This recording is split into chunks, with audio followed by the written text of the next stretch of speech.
everyone. Welcome back to Masked Monologues, the anonymous podcast for creators. Today, I'm joined by Ronda, also known as Girl with a Pen. So, if you'd like to introduce yourself, tell us about what you do and what interests you about writing. Hi there. I'm really glad to be here and thank you for inviting me. I am Rhonda. I'm the girl with the pen because girl with a pen sounds way better than girl with a keyboard. And I'm a writer, obviously. What else do we do with pens and keyboards but we write? I came to writing in the same way as many people who write for their careers. I started writing stories when I was a child. I would make little notebooks out of scraps of paper. I would fold them up and staple them and make them into a notebook, and then I would write a story in the notebook. So I've been writing for pretty much my whole life. That translated into a wide range of different careers that always had an aspect of writing to them. I worked in marketing for a long time. And then I went out on my own and became a freelance writer. And I love what I do. I love being able to help people with words. There's a lot of people in the world that aren't comfortable with writing, and it makes me happy to be able to give them something that they feel good about.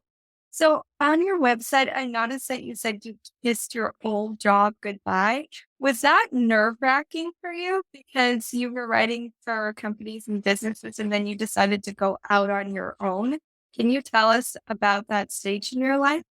Saying I kissed it goodbye is maybe not the most accurate.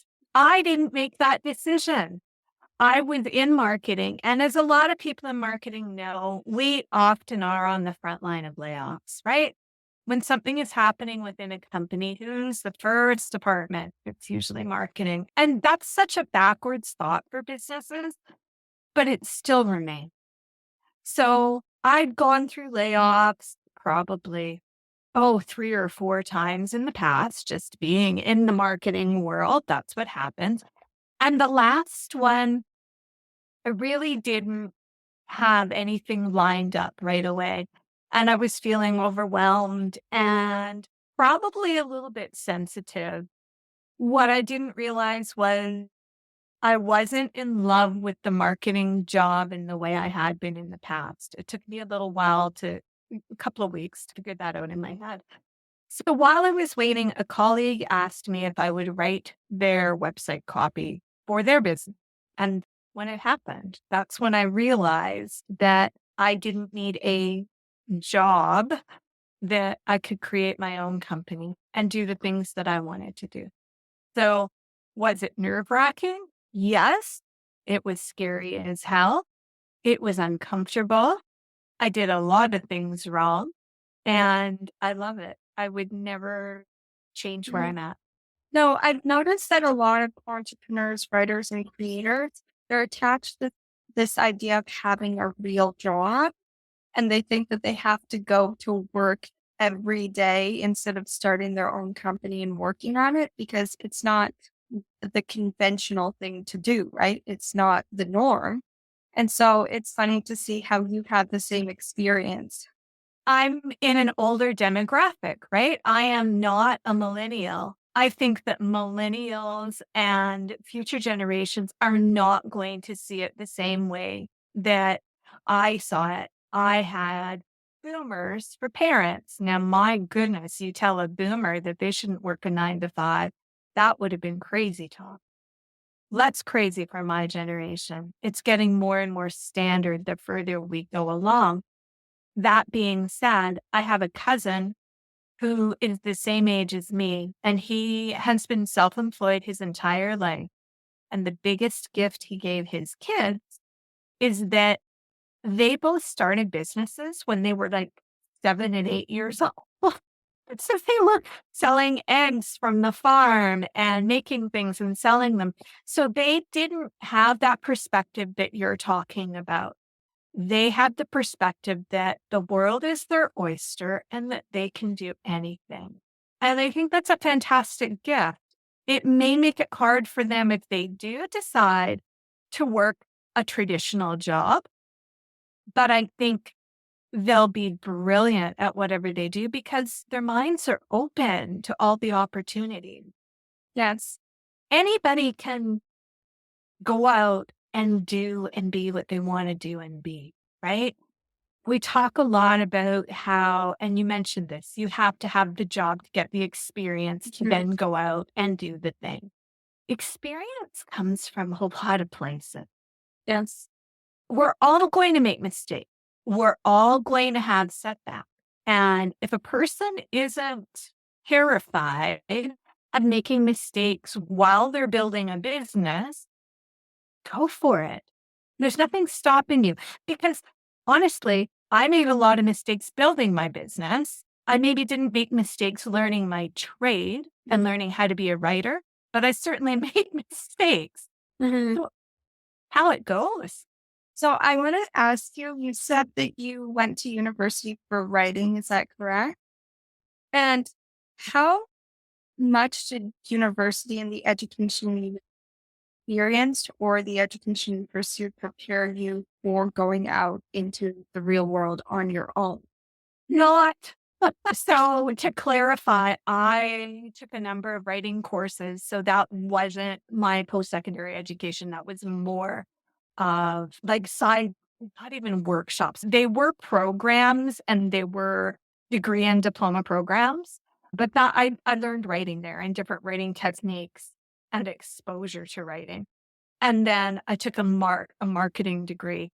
And none of those things, none of them had any focus on self-employment or building a business. There was no entrepreneurship component to any of those things. Even the writing course, which writers, we work alone.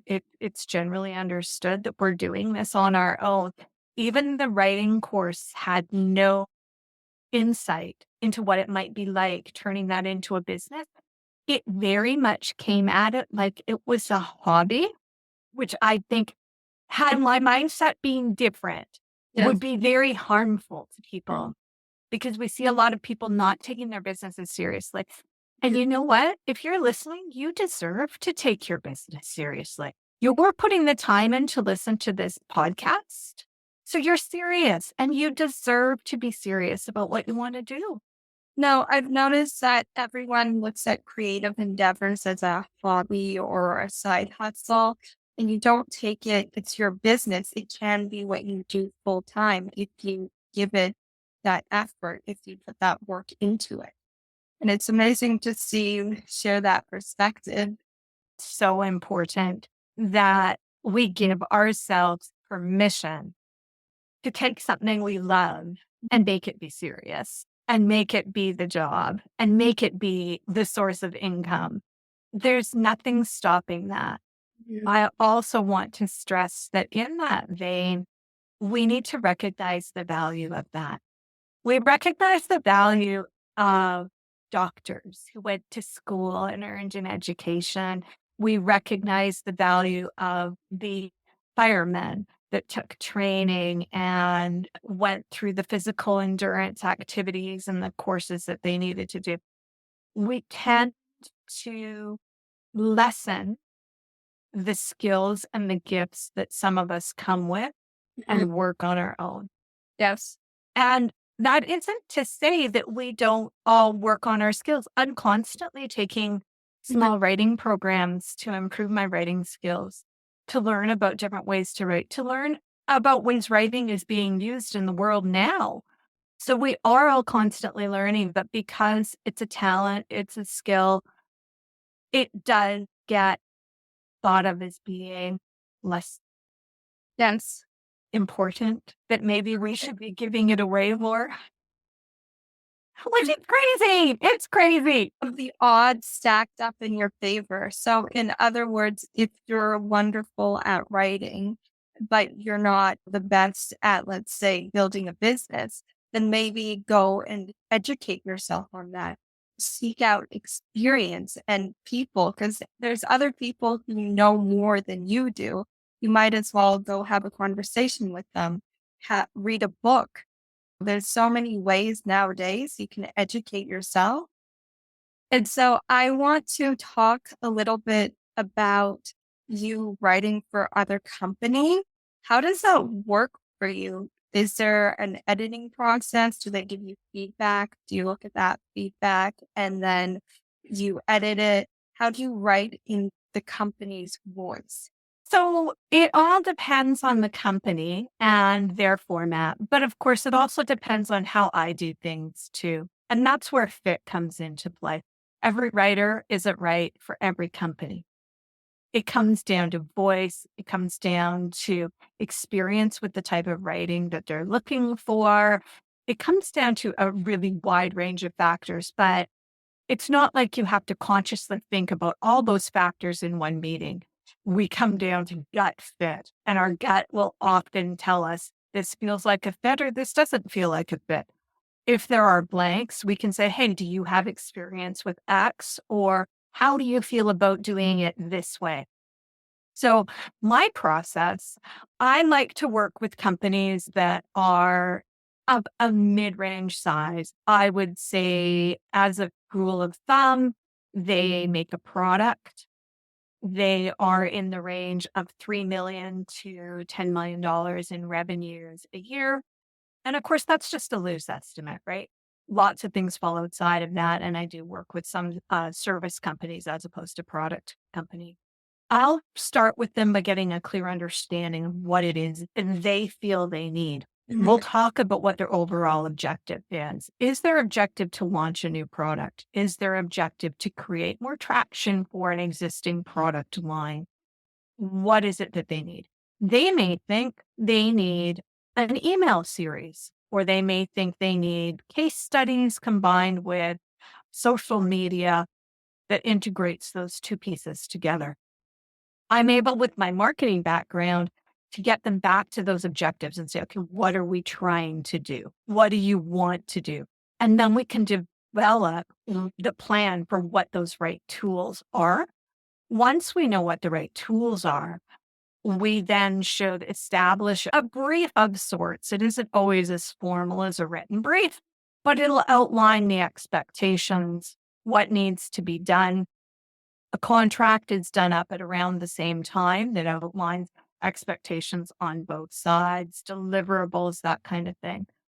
I don't want anybody to be afraid of those terms of brief, of contract, because they don't have to be big, formal, scary pieces. There is flexibility within those things. Then once I have that information and I've gathered the resources I need, whether it's from doing interviews, doing research online, gathering information from the company, I go off and do what I do, which is sit at my desk, think, type, work, repeat, and come up with the best first draft that I can present to them.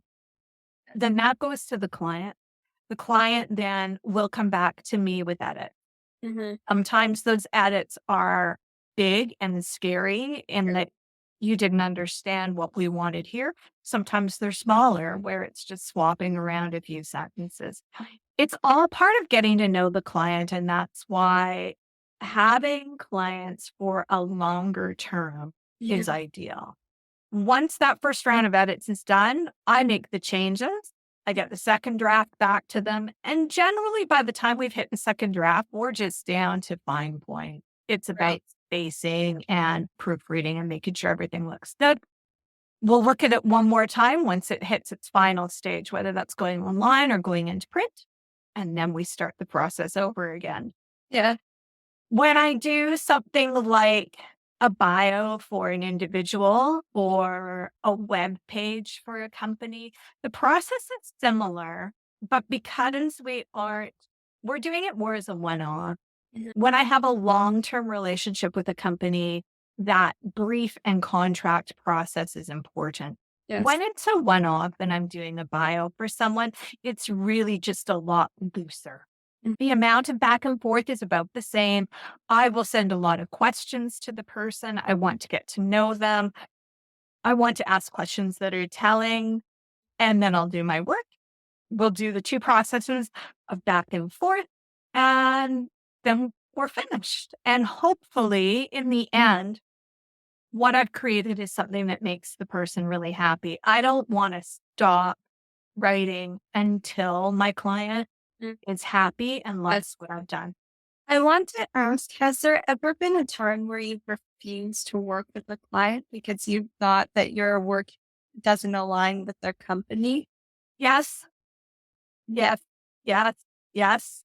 In the early stages of building a business, no, because in the early stages, we need that experience, we Right. need that exposure. And of course, we're hungry for work. Mhm. But I think no matter what stage of the business you're in, it's important to know how you feel about different types of work, different types of people, different types of companies.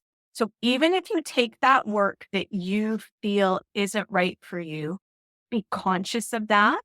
I'll get a little airy fairy right now and I'll just say, take the work, but put it out to the universe. That isn't what you're after for the future. I'm doing this because this is where I am right now. What I would prefer in the future is If you have a surplus of clients, then it's easier to refuse the ones that are perfect match for your company. But you're starting out in the beginning, you're taking anybody you can because you need the funds, you need the experience. What would you say to people who have their own businesses or they're writers and they're writing for people? How do you know when you shouldn't work with a company? At what point do you say no, and how do you say that? it's going to come back to what we talked about before, but knowing whether that company is right or not is a lot of gut feel, right? It's Mhm. a lot of in that exploratory stage of getting to know, do we make sense to work together? You're going to feel things. And so I recommend highly that people listen to their body when they're having those conversations. If you're in a place where you need the work, it's very easy to ignore those body signs and just plow right over them. I've had one case where I was so enthused with working for a company. I loved their product, what their products were aligned with who I am. They made people feel better. They were good products, they were high quality, all of that aligned. But when I spoke to the individual that I would have been working with, everything inside me went on fire. Like my entire body tingled the whole time. And I knew what it meant. I knew it meant that wasn't right for me. Yes. Outside of that body stuff, which we don't normally attribute to being great business making tools, even though they are, I think there's a concept of red flags that Mhm. come up that are a little bit more logical than body awareness. So, red flags are things like when a company immediately asks you, how much is it going to be? Mhm. When they're coming out of the gate asking about price, that probably is a good warning sign that they're not looking for value and they're not looking for expertise. They're just looking for a warm body. I think that if someone make statements to you along the lines of what you need to know is those are red flags. So when there are statements that are put out that make you question your worth or your abilities, Mhm. that client is never going to be easy to come around to who you Yes. are and what you do. You're always going to be fighting with them to prove yourself. It's not fun to be doing good work Mhm. and having somebody that you're justifying yourself to. So listen for phrases like that. Mhm. Phrases where someone may be trying to take the higher ground. Phrases where someone isn't positioning you as a partner. Phrases where someone is only occupied about money. The other thing I would caution about is the person that is just simply never, ever satisfied. Mhm. You can do 15 rounds of edits and it's still never good enough. So I want to talk a bit about, do you have recurring clients, like clients that you've worked in over a period of time and you've worked for the company? Maybe you've done their website bio and then the next time you've done a product description. Is that how you work sometimes? A lot of the clients that I've worked with in the past, they do evolve because, as I mentioned, as a writer, I like to provide value to my clients. I like to build a relationship with them. So it may start with, hey, we need you to write X amount of blog posts in a month. So I'll use an example of one client that I did between 2 and 3 blog posts a week for them. So it was anywhere between 12 and 15 blog posts a month. That expanded to, as they grew their business, they had a new offshoot of the business. So they had me write their website copy. And then they did need bios for all of their employees for another offshoot of the business. So it's a place where you always want to position yourself as being a valuable team member. You want to ask the question, not maybe at the second you're starting your first project with them, but halfway through the first project, when you're looking for feedback on how you did on the first project, you can ask questions and say, okay, what other projects are you working on where we can work together? How else can I bring more value to your organization? And that way, then you do grow in your business with them. You're helping them, you're supporting them. And you're also really you're learning about them. You're becoming even more valuable as a writer than a new writer would ever be to them because you're getting to know them. You're getting to know their language and their particulars. That's huge. Now, I just want to talk a little bit about the technicalities of writing. Is there anything you learned in your post-secondary education or not even just going out and venturing out on your own? You've learned about formatting certain website pages or writing a bio, product descriptions. What would you say about that? Oh, golly, that is a whole other podcast. There are a lot of things to know. For example, one of the things I love to do is case studies. I like case studies because there is story. You set up the problem, you set up the potential solutions, you set up the rationale for the solution, and then you set up the outcome or how the story ends. So a case study could be 3 pages long, 5 pages long, half a page long. Is there a format for that? Sure, there is, but it's going to come down to what that client needs.